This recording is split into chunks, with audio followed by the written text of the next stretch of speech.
दिनों बंगाल में वरिष्ठ नेता। দেখুন আজকে আমি খুব হ্যাপি আছি কি বাবা জয়েন করে নিয়েছে, কারণ 2 বছর আগে যখন বাবা চলে গেছে আমি খুব একটা ডিপ্রেশনে চলে গেছে কি আমার দল ছেড়ে কেন চলে গেছে।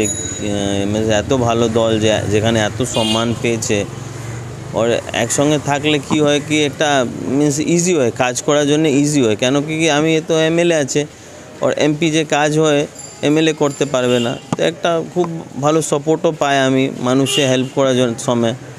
তো যেখানে চলে গেছে একটা খুব দুঃখ হয়েছে, লেকিন এই মিন টাইমে এরকম কখনো আমি ফিল করে নেই কি আমার কাজ মিনস এমপি কাজ মিনস যে লোক আমার পাশে আসছে এমপি জন্যে এমপি কাজের জন্যে, তো আমি এমপি সাহেবের পাশে বলে দেয় আপনি এমপি সাহেব পাশে চলে যান আপনার কাজ হয়ে যাবে, আর এমপি সাহেব কাজ করে দেয়।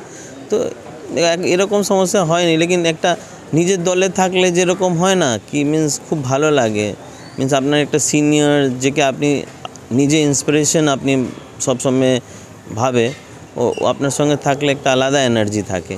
তো আজকে খুব আমার ভালো লাগছে কি বাবা ফিরিয়ে গেছে আমার দলে, এক্সপেক্ট করবে কি এরকমই সবসময় থাকবে দলের সঙ্গে, আর দলে যে ডিসিপ্লিন আর দলে যে কাজ আছে ও যেরকম আগে খুব অ্যাক্টিভ হয়ে কাজ করেছেন ওরকমই কাজ করবে। আপনার বাবা দিল্লিতে যাওয়ার সময় বলে গেছেন যতদিন বেঁচে থাকবো তৃণমূল কংগ্রেস আর করবো না।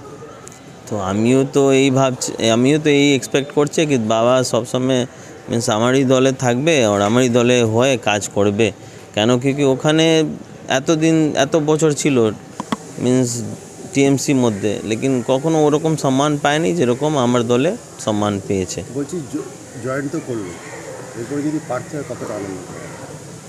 প্রার্থী হলে এই আমি বলতে পারবে না, কেন কি এখনও ডিসাইড হয়নি, তো হাইকমান্ড কী ডিসাইড করবে ওর পরেই আমি আমার বাইট নেবে তো নিশ্চয়ই আমি অ্যান্সার দিতে পারবে, লেকিন এখন দেওয়া আমি ভাবছি কি ঠিক নেই, একটা ওয়েট করুন আপনি 2 দিন 1 দিন মধ্যে ডিক্লেয়ার হয়ে যাবে।